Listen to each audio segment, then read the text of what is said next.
حنا جايين من كل مكان للصويرة زينة البلدان. Shalom Abracha. Nous sommes un jour après Purim, mais à Yerushalayim, aujourd'hui, ils font encore Purim. Ils ont 3 jours de fête à Yerushalayim. Alors vous savez qu'on dit que Purim c'est comme Kippour, Kippour c'est comme Purim.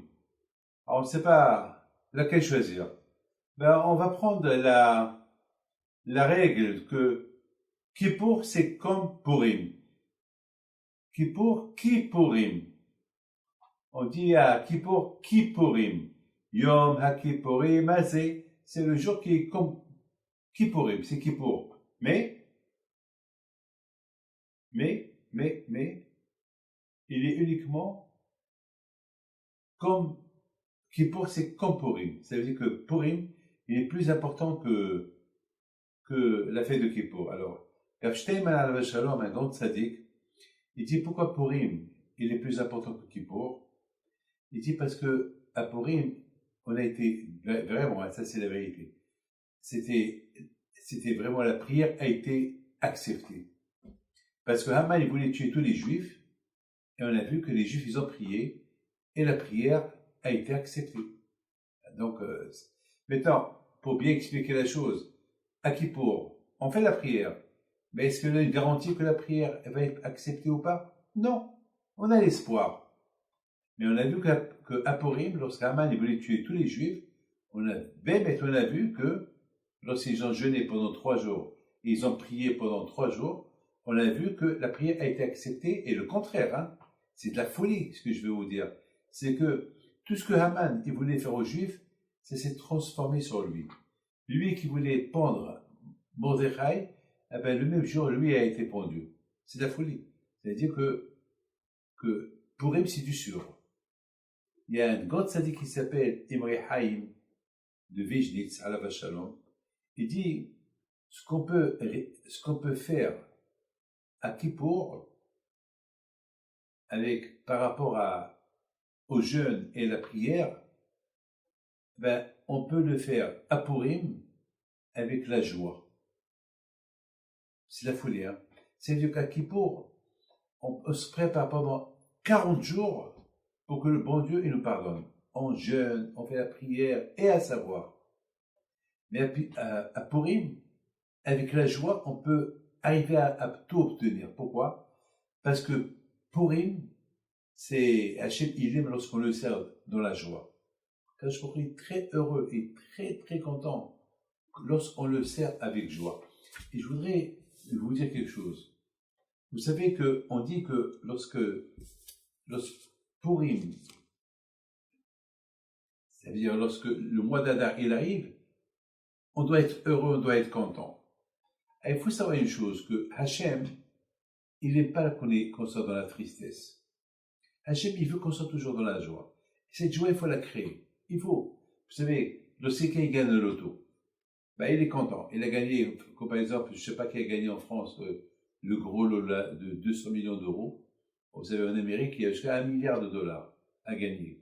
Alors, c'est vrai, la personne qui va gagner imaginez-vous quelqu'un qui va gagner $1 milliard en France, $1 milliard en Allemagne, $1 milliard enfin, imaginez-vous, dans tous les lotos qu'il y a du monde, si quelqu'un il réussit, il va gagner, disons combien, 50 gros lots, peut-être il va devenir milliardaire, il va gagner 50 milliards.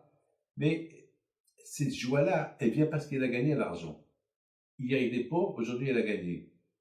Mais vous savez, de la même façon que la personne, il peut être heureux et content de ce qu'elle a gagné, il peut faire une mauvaise affaire, il peut tout perdre.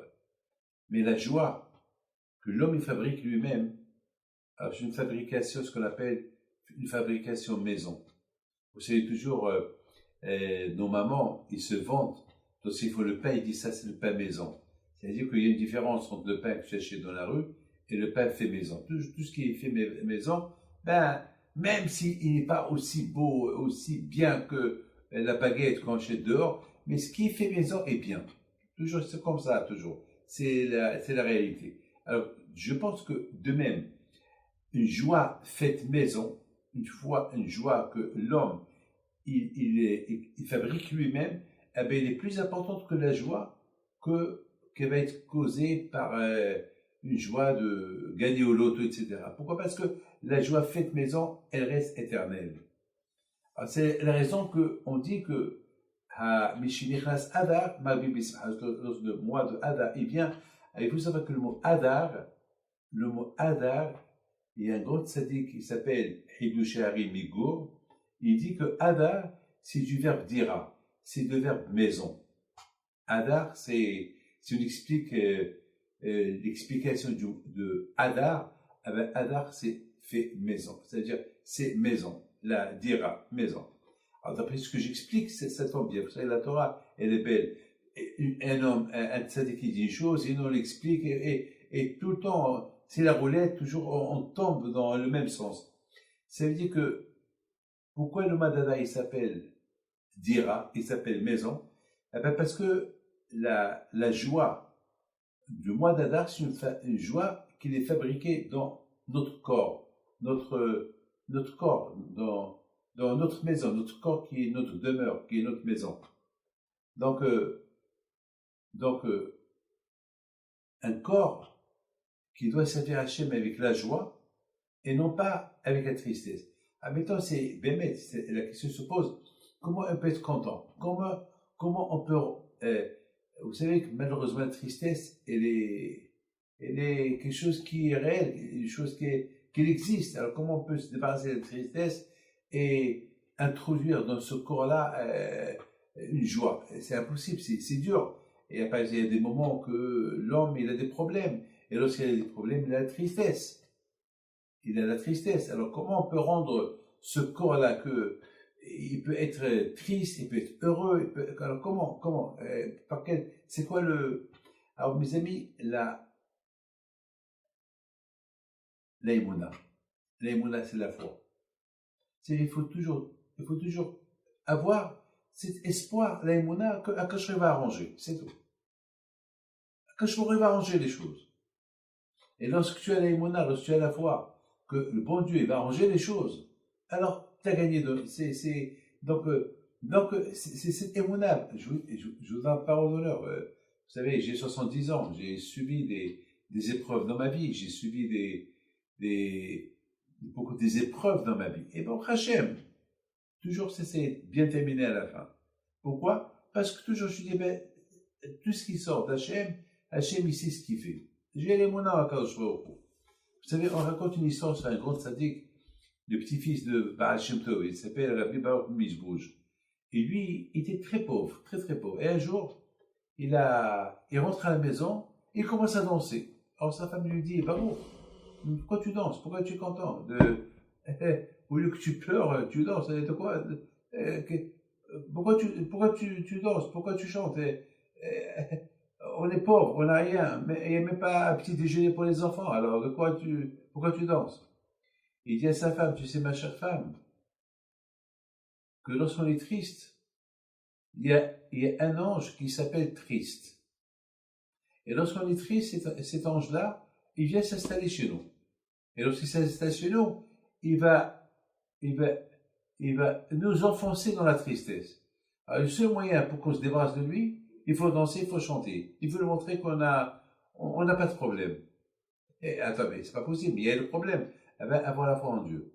Tu dis que ce problème que tu as, que ce problème-là, c'est Hachem qui l'a voulu qu'il y ait ce problème. Et puis c'est Hachem qui a voulu ce problème. Alors on l'accepte avec joie. Tout ce que Hachem a pensé, il faut l'accepter avec joie. Et avec ça, on va se débarrasser de lui. Voilà l'idée que Rabbi Baruch Mibishouj nous donne. Lorsqu'on a un problème, lorsqu'on a la tristesse, eh bien, pour se débarrasser de la tristesse, il faut inventer une joie. Il faut que la joie, elle devienne une joie fait maison de ton corps.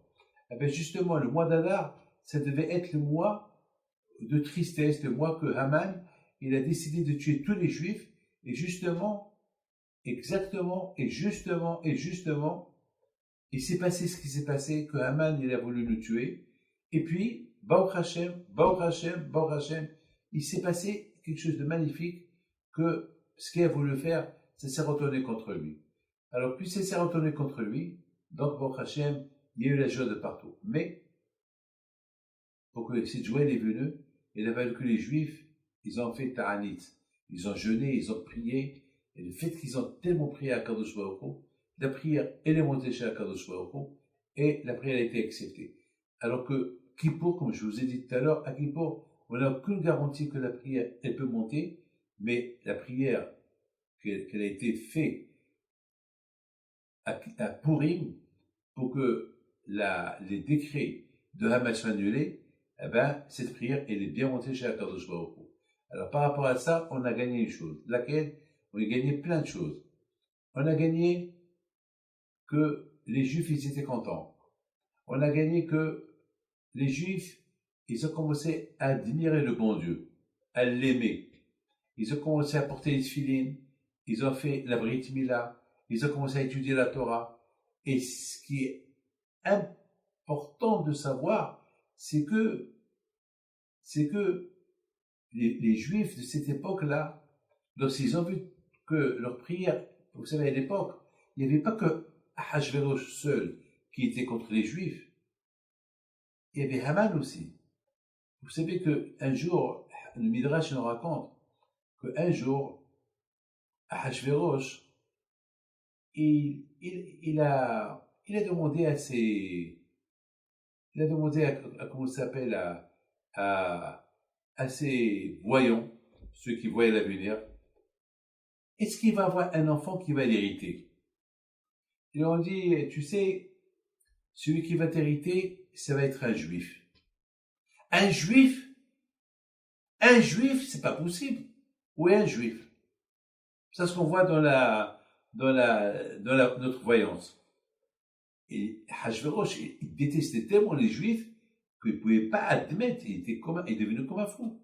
Et c'est pas possible que de moi il va sortir un Juif, il les a pas cru. Il a dit, vous êtes des fous, vous n'êtes pas des voyants, vous êtes, il a commencé à les insulter. Vous êtes ouais, rien du tout. Alors qu'est-ce qu'il a fait Hachverosh?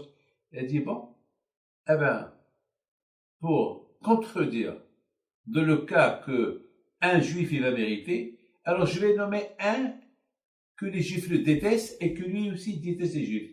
Haman. Et Haman, c'était la famille de Amalek. Et Amalek, vous savez c'est quoi Amalek? Amalek, c'est un peuple que le bon Dieu il a dit qu'il faut effacer. Alors là, il était sûr que Amalek, que Haman, c'est lui qui va prendre sa place. Comme ça, il est sûr qu'il n'y a pas de Juif qui va prendre sa place.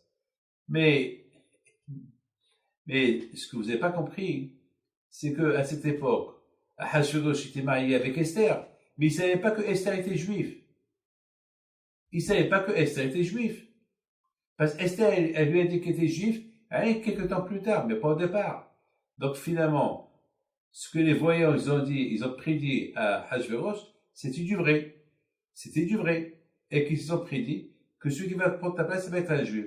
Eh ben, c'est Darius, le fils de Esther et de Ahashverosh, c'est lui qui est devenu juif après Ahashverosh, donc il était juif, et c'est lui qui a permis la construction du deuxième temple. Vous vous rendez compte?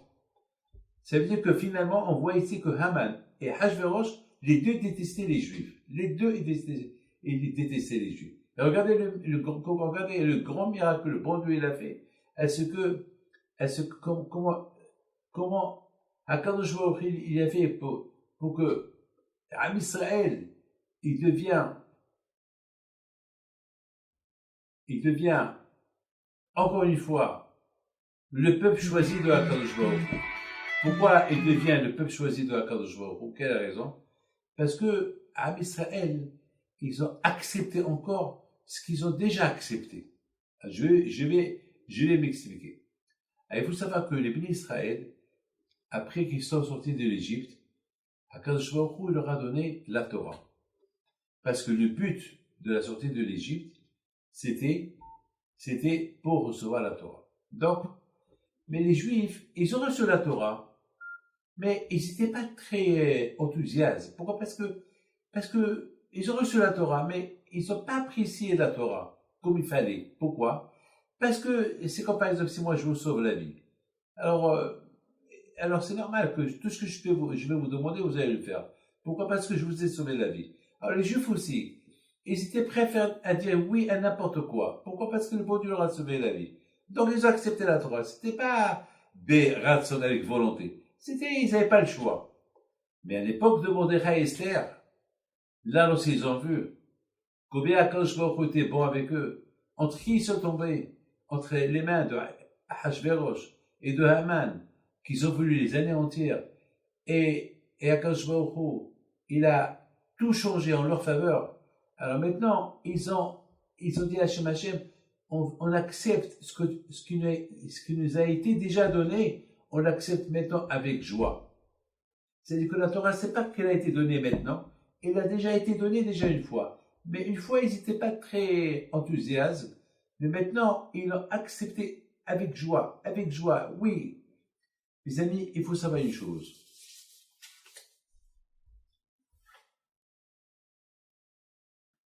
Parfois, on n'apprécie pas les parents.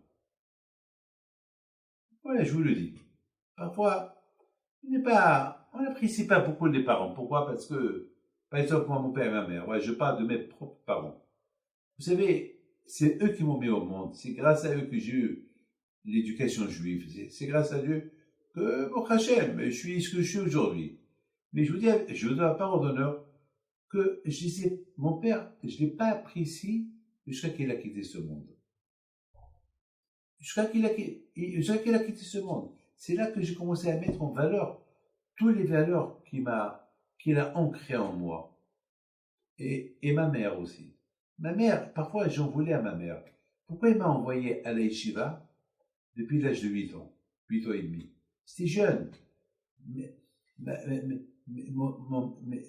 les meilleurs moments que j'ai passés avec mes parents, ah ben, j'étais pas avec eux. Presque 10 ans d'absence. 10 ans, j'étais pas avec mes parents. Je voulais un peu à mon père, après j'en voulais à ma mère. Mais quand est-ce que j'apprécie ce que mes parents ont fait pour moi une fois qu'ils ont quitté ce monde-là? Une fois qu'ils ont quitté ce monde-là, c'est là que je dis merci Hachem, merci papa, merci maman, merci pour tout ce que vous avez fait pour moi, je vous remercie. Beaucoup de fois, on apprécie la chose plus tard, après. Plus tard, beaucoup de fois plus tard. Vous savez, il y avait quelqu'un qui a fait un grave accident. Et j'ai été le voir à l'hôpital. Et vous savez ce qu'il m'a dit? Il m'a dit, eh ben, maintenant, j'ai vu la mort devant mes yeux. Maintenant, jamais j'oublierai le bon Dieu. J'apprécie le bon Dieu. Et je dis, mais pourtant, ça fait 20 ans que je te connais. Et ça fait 20 ans que tu vas à la yeshiva. Et je crois que tu étais un homme normal. Pourquoi maintenant, 20 ans plus tard, tu me dis que maintenant tu apprécies? Il m'a dit, Rabbi David, je vous dis la vérité. Je vous ai connu depuis 25 ans. Et j'ai fait teshuva avec vous il y a 20 ans. Mais malgré tout, je continue à faire des bêtises. Voilà, vous savez, je joue les cartes, enfin, je fais des bêtises, voilà, je peux pas vous dire plus, mais avec ce miracle que j'ai vu maintenant, maintenant, je regrette comment j'ai pas reconnu Hachem, comme je le reconnais maintenant depuis 20 ans. Pourquoi c'est maintenant? Moi, je dis le plus important, c'est maintenant. S'il n'y avait pas avant, il n'y aura pas maintenant. Donc, c'est ça. S'il n'y avait pas avant, il n'y aura pas maintenant. Le Baruch Hashem, tu as connu Hachem il y a déjà presque 20 ans, et c'est maintenant que tu apprécies Hachem. Bon, tu l'apprécies à 50%, maintenant tu l'apprécies à 100%. Exactement, c'était comme ça. Lorsque les Juifs, ils ont quitté l'Égypte, ils ont apprécié Akadosh Baruch Hu. Ils aimaient Hachem, mais ils ne l'ont pas apprécié à 100%, à 50%. Mais lorsque maintenant ils ont vu la bonté du bon Dieu, ce qu'il a fait pour eux, alors là, ils ont dit, ce qu'on a déjà reçu auparavant, il y a des milliers d'années, et on l'acceptait que à 50%, maintenant on l'accepte à 100%. C'est-à-dire, ils ont accepté ce qu'ils ont déjà accepté. Mes amis, le plus important, c'est qu'ils ont accepté. Le plus important, c'est que leur foi, leur émotion en Dieu, s'est réveillée à 100%. Et n'était pas resté à 50% comme avant. Vous savez, Hachamim disent une phrase extraordinaire. Hachamim disent que le peuple juif depuis 3500 ans, on a eu presque quatre sortes d'exil. L'exil de l'Égypte, et l'exil de Babel, l'exil de Édom, et maintenant, il y avait 4 exils.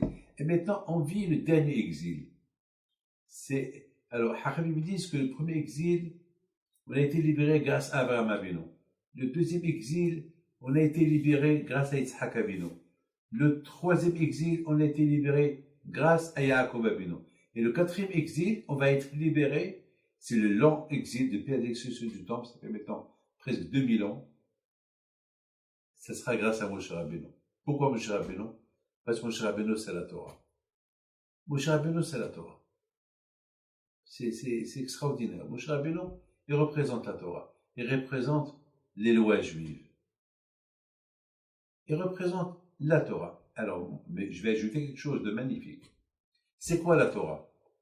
La Torah, c'est... Il y a beaucoup de gens qui disent la Torah, c'est il faut étudier toute la journée. C'est pas vrai. La Torah, c'est pas étudier toute la journée. La Torah, c'est d'être un bon juif. C'est tout. De vivre selon le judaïsme. C'est tout. C'est ça la Torah. Ne pas voler, ne pas tuer, ne pas faire du mal, ne pas critiquer, être bien, être gentil, être croyant. C'est ça la Torah. On peut vivre toute la vie selon les règles de la Torah. On n'est pas obligé, voilà, vous qui êtes en train de m'écouter. Vous avez la émouna en Dieu. Voilà, vous avez une grande foi en Dieu.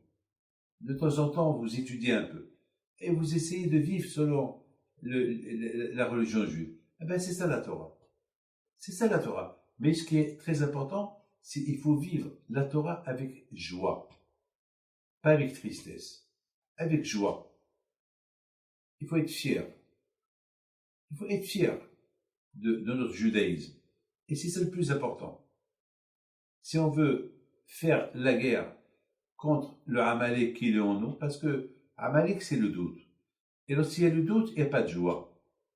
Le doute, il détruit la joie. Par exemple, si je dois prendre un vol, et je ne sais pas si je l'ai raté, je ne l'ai pas raté, donc je ne suis pas content.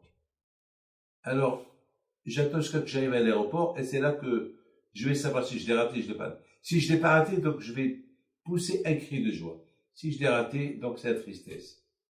Donc c'est ça. Le sûr, lorsqu'il y a du sûr, on est heureux. Lorsqu'il y a le doute, on n'est pas heureux. Alors, nous, lorsqu'on a l'émouna en Dieu, même si, par exemple, je ne sais pas si j'ai raté ou j'ai pas raté, ben, il faut être heureux, il faut être content. Pourquoi? Parce que si je l'ai raté, sachez qu'il a voulu que je rate. Et si je ne l'ai pas raté, alors je ne l'ai pas raté. C'est tout. C'est quelque chose de... C'est comme ça. Mes amis, il faut savoir une chose. Dans la Megillah de Esther, beaucoup de fois, on mentionne Mordechai Hayoudi, Mordechai le juif. Pourquoi dans la Megillah c'est écrit Mordechai le juif? C'est quoi le mot, la traduction de Megillah? Megillah, ça veut dire se dévoiler. C'est quoi dévoiler? Ça veut dire que le juif, il ne doit pas cacher son judaïsme. Il doit le dévoiler. Moi, je m'appelle David Pito, j'ai une barbe. Je n'ai pas à cacher mon identité. Le juif ne cache pas son identité, donc il vit heureux. Il veut toujours heureux. Et c'est ça la fête de Purim. La fête de Purim, c'est que chacun de nous, il doit dévoiler, de faire sortir de son corps, dans son cœur, ce qui est caché en lui. Le mauvais, qui s'appelle Amalek, il faut se débarrasser de lui, et il faut extérioriser la fierté, la simha du judaïsme. Que je suis juif, je suis content que je suis juif. Les peuples juifs, par la prière qu'ils ont fait, ils ont montré à Hachem, on te fait confiance. Si Aman et Hashverosh sont nos ennemis, ils veulent se débarrasser de nous, alors au moins on va mourir avec la joie d'être juif. Donc on n'a pas peur. Donc on met notre avenir entre tes mains. Et là, Akadosh Baruch Hu, il a écouté la prière des Juifs, et voilà. Ça, c'était le but de Haman. Le but de Haman, c'est de créer en eux ce qu'on appelle la tristesse. La tristesse. La tristesse, pour ne pas servir Hachem.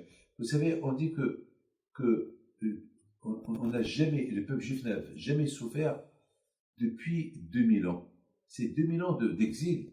Mais on nous dit qu'on va être libéré grâce à Moshe Rabbeinu. Et pourquoi grâce à Moshe Rabbeinu? Parce que Moshe Rabbeinu, c'est le maître de la Torah. Torah Tzivalanu Moshe, Moracha Kilat Yaakov. La Torah qui appartient à Moshe Rabbeinu. Et la Torah, on doit la faire avec joie. Tu fais Shabbat avec joie, tu fais Pessah avec joie, tu fais Purim avec joie, tu mets Tfilin avec joie, tu fais Kippour avec joie. Même Kippour, qu'on ne sait pas dans quel livre on va être écrit, je le fais avec joie. Tout est avec joie. Et la Torah, c'est avec la joie. C'est pas facile, hein. C'est pas évident, hein, de traverser la Shoah et dans la joie. C'est pas évident. C'est pas facile. Vous savez, je vous ai raconté une petite histoire, une petite anecdote, qui s'est passé il s'est passé à l'époque lorsque, malheureusement, la solution finale que les Allemands, ils ont décrété pour tuer tous les Juifs, malheureusement, de l'Europe, et après aller en Amérique, et ils ont même pensé à avoir la bombe atomique pour en finir avec l'Amérique, en finir avec le monde entier, et malheureusement, c'était diabolique ce qu'ils ont pensé. Vous savez, on a échappé belle, le monde a échappé belle, vous savez, c'est une question de temps. C'était vraiment une question de temps. Heureusement que les Américains et les Russes, avant que les Allemands ils ont fabriqué la bombe atomique, ils n'étaient pas loin. Ils n'étaient pas loin de l'avoir. Hein. Et c'est vraiment des miracles, des miracles, des miracles. Et pendant tout ça, il y avait une histoire qui s'est passée, des millions d'histoires qui sont passées, de providence divine. Mais il y a une histoire, elle est très, très, très, très, très spéciale. C'était vers la dernière année de la guerre. Alors là, avant la fin de la guerre, les Allemands, ils ont vraiment, ils ont speedé pour tuer, brûler au maximum de Juifs. Voilà un des derniers wagons qui arrive. Regardez, hein, l'Allemagne était en train de perdre la guerre, hein, sur tous les fronts, mais ils marchaient même, les nazis, ceux qui s'occupaient d'apporter les Juifs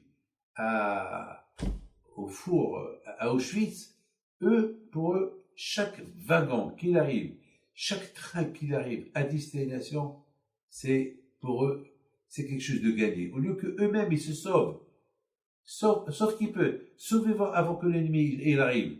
Non, ils veulent tuer le plus de Juifs possible. Et vers les derniers jours de la guerre, il arrive un train, et puis c'était le jour du Simchat Torah.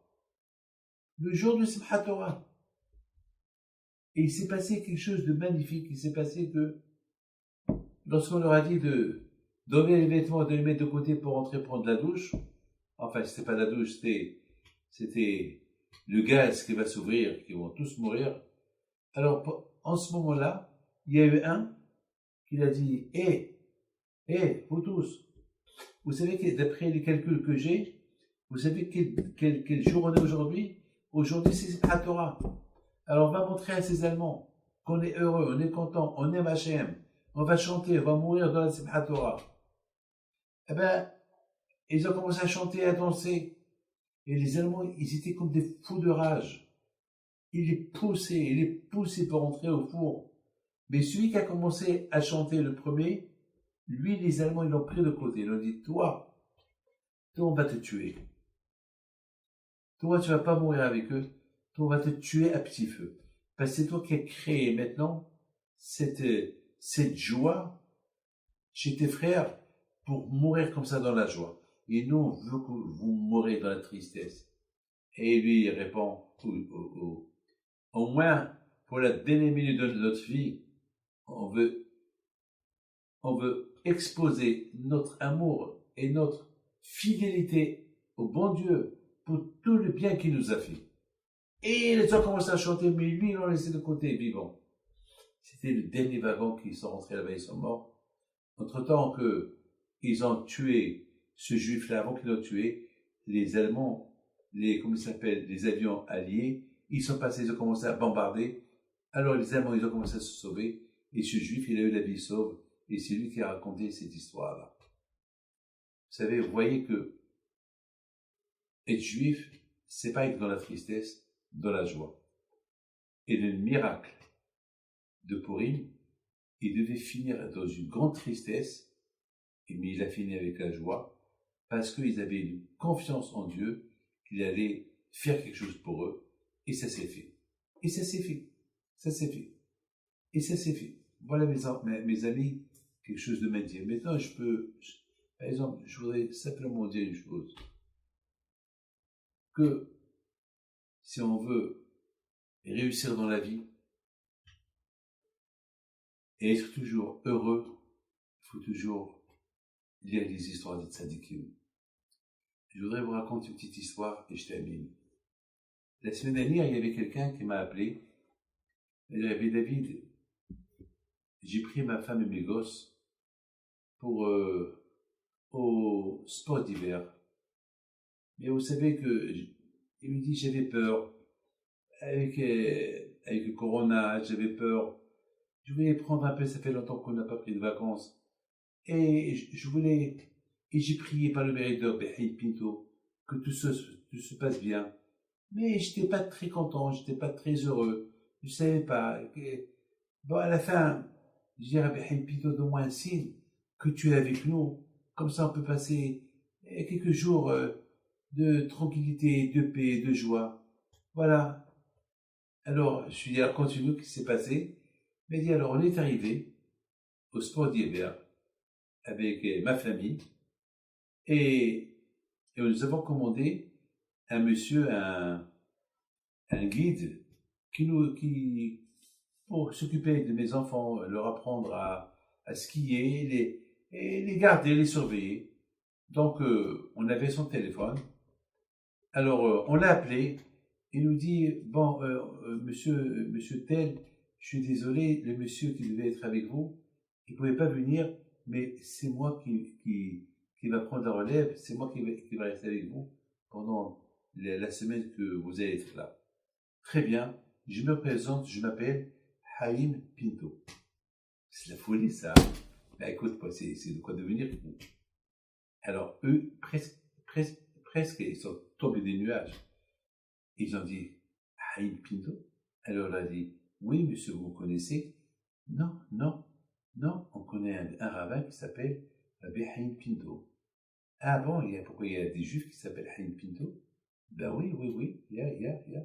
Ben voilà, je me présente, je m'appelle Haïm Pinto. Je ne sais pas si je suis juif ou pas, mais je m'appelle Haïm Pinto. Et lorsqu'il est arrivé vers eux, il leur a montré sa carte d'identité. Il s'appelle Haïm Pinto.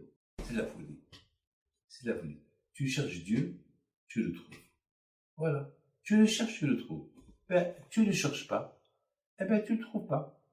Tu le cherches, tu le trouves. C'est tout. C'est des choses à savoir. Si tu les cherches, tu le trouves. Il y avait quelqu'un qui n'avait pas les moyens pour marier sa fille. Alors, ils lui ont conseillé d'aller ramasser de l'argent en Australie. Il leur a dit l'Australie, mais je connais personne. Ils lui ont dit, celui qui lui a donné l'idée lui a dit, j'ai de la famille en Australie, 100%, là-bas, les rabbins ne vont pas là-bas, parce que c'est très loin, et 100% là-bas, tu vas ramasser 25 000 $, 100%. Et comme ça, tu vas marier ta fille. Bon, c'est ce qu'il a fait. Il a pris l'avion. Bon, d'Israël pour aller en Australie, il faut par Francfort. Il a changé au Francfort de Berlin, il a changé de correspondant d'autres avions. Et voilà, lorsqu'il passait la police, la sécurité, quelqu'un, involontairement, lui a pris ses chaussures. Il peut-être était un peu, pour ne pas qu'il rate son avion, il a pris les chaussures, les premières chaussures, et ça, il allait, et donc le monsieur, le juif, le rabbin, là, le pauvre, il reste sans chaussures. Alors, comment ça s'appelle, la sécurité lui dit, monsieur, qu'est-ce que vous faites là depuis un quart d'heure? Il a dit, j'attends mes chaussures.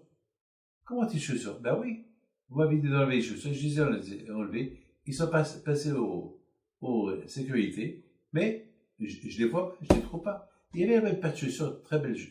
Il a dit, voilà une paire. Il a dit, mais c'est pas à moi, je ne peux pas les voler. Ah ben monsieur, on est désolé, vous ne pouvez pas rester là. Alors, comment je vais rentrer dans l'avion? Ben, on va t'accompagner dans l'avion pour lui dire qu'on t'a volé tes chaussures. Voilà. Et c'est ce qu'il a fait. Il rentre dans l'avion, bon, ils ont dit au steward, et le pauvre, ce monsieur-là, ils lui ont volé ses chaussures. Donc, les stewards de l'avion lui ont donné une paire de chaussures de business class. Les petites chaussures là, des pantoufles là qui donnent dans les avions. Et dans tout l'avion, ça a circulé l'histoire de ce monsieur-là, qu'il n'a pas voulu voler. Alors, les gens disent, voilà, il est honnête ce monsieur-là, il préfère marcher pieds nus et ne pas voler une paire de chaussures de quelqu'un d'autre.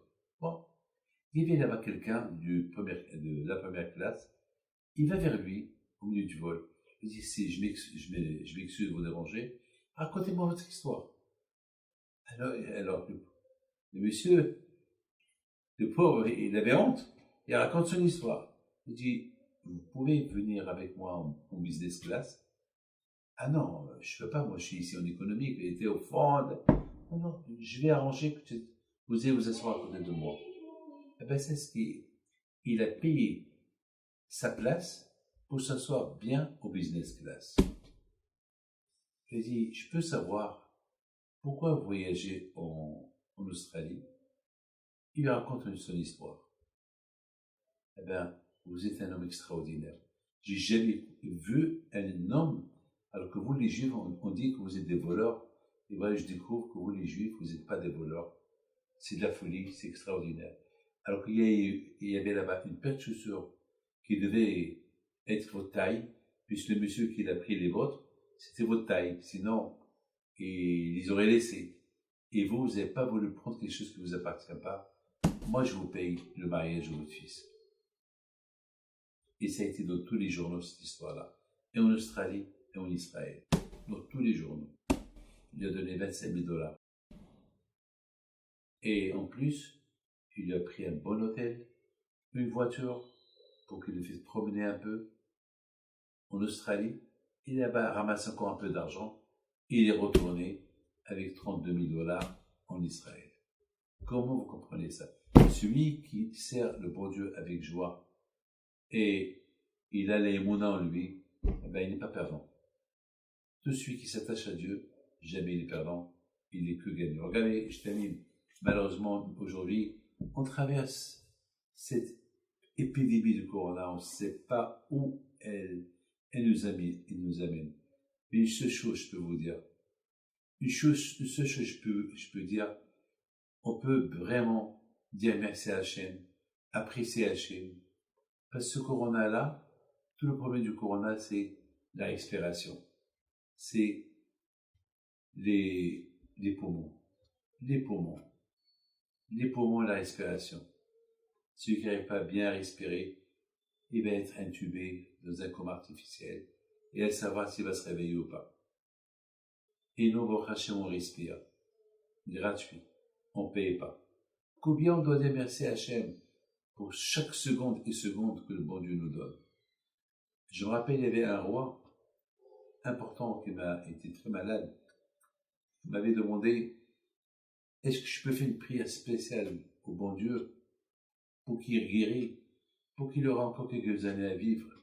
Et il est prêt à donner des milliards. Et ma réponse était, on n'achète pas la vie avec de l'argent. La vie, c'est le bon Dieu qui la donne. Il la donne, lui, il la prend. On ne peut pas l'acheter. C'est la seule chose qu'on ne peut pas acheter. Hachem nous a donné la vie gratuite et il ne doit rien. Voilà. Nous, on lui doit. On lui doit tout. Lui, il ne doit rien. Il ne doit rien. Il nous donne tout gratuitement. Donc, au moins, la moindre des choses qu'à faire, c'est lui rendre un peu la monnaie. Voilà. Le bon Dieu vous protège, vous donne la santé et la joie.